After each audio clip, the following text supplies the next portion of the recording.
my name is Toby Paperno, and this is my testimony.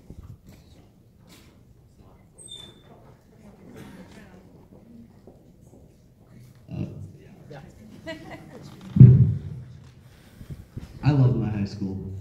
The people I've become friends with, its luxurious facilities, the ultimate Frisbee team, and the leniency it gives our teachers to make their own curriculum.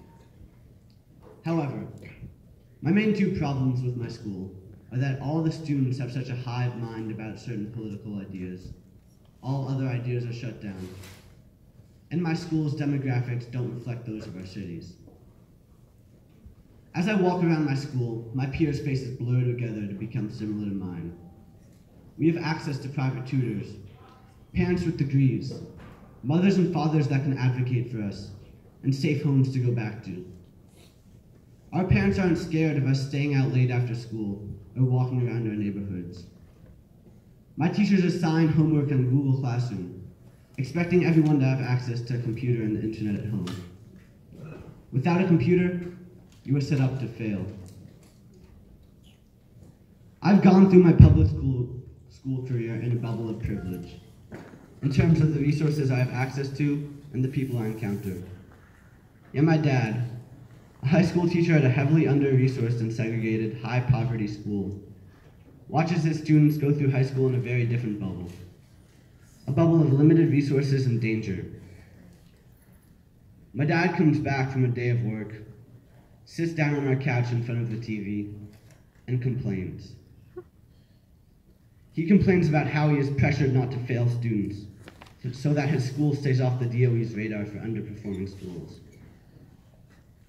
But after 16 years of trying to help kids, he's tired of meeting the metrics of school ratings instead of actually educating kids. Tired of kids that aim for 65s because their experiences haven't given the confidence to aim higher. He's tired of such a push for less restrictive environments for special education students, so that those with the greatest challenges are not taken care of and make it impossible to take care of the other students in the class. He's tired of kids from tougher neighborhoods not getting the support they need at school. And most of all, he's tired of worrying about the safety of his students in their homes and neighborhoods.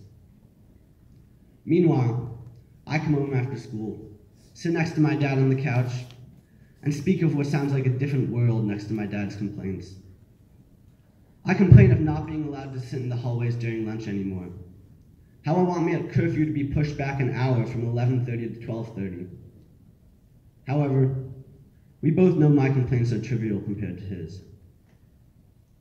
Beacon, the school I attend, is a school in the middle of Manhattan that is 25% low income. At YCD, the school where my dad teaches, 87% of students are low income. When I walk into school in the morning, I see its beautiful cafeteria, a bustle of kids with their Lenny's iced coffee, and the stairs down to our music studios. When my dad comes into school, he sees metal detectors, a bustle of security guards with their iced coffee, the few kids that don't skip first or second period, and no proper lab for his science class. Last year, the Beacon PTA raised over $400,000 to pay for maintaining our state-of-the-art music studios, dance studios, our 2 theaters, electives, a beautiful library, and more. Well, at my dad's school, there is no PTA fundraising to pay for these luxuries. However, my dad's school isn't the only of schools of its kind. 237,000 students go to schools where at least 90% of students qualify for free or reduced price lunch. My school is the one that's out of place in this system. However, the few dozen other screen schools are mostly where the white students dwell, even though they comprise just 15% of DOE students, while Black and Latinx students are mostly found in unscreened schools, while they comprise 66% of NYC students. Desegregating high schools will not only benefit low-income students, but studies show that all students work better in a diverse environment, enabling them to concentrate and push themselves further when there are people of other backgrounds working alongside them. This promotes creativity as well as better education, as those with differing viewpoints are able to collaborate to create solutions. In this school system, intelligence is defined by your grades and what school you attend.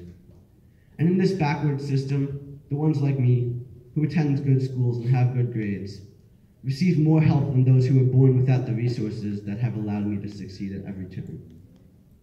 A public school education system should have the goal of educating everyone to the best of their ability, not separating the affluent from the rest and setting the rest up to fail.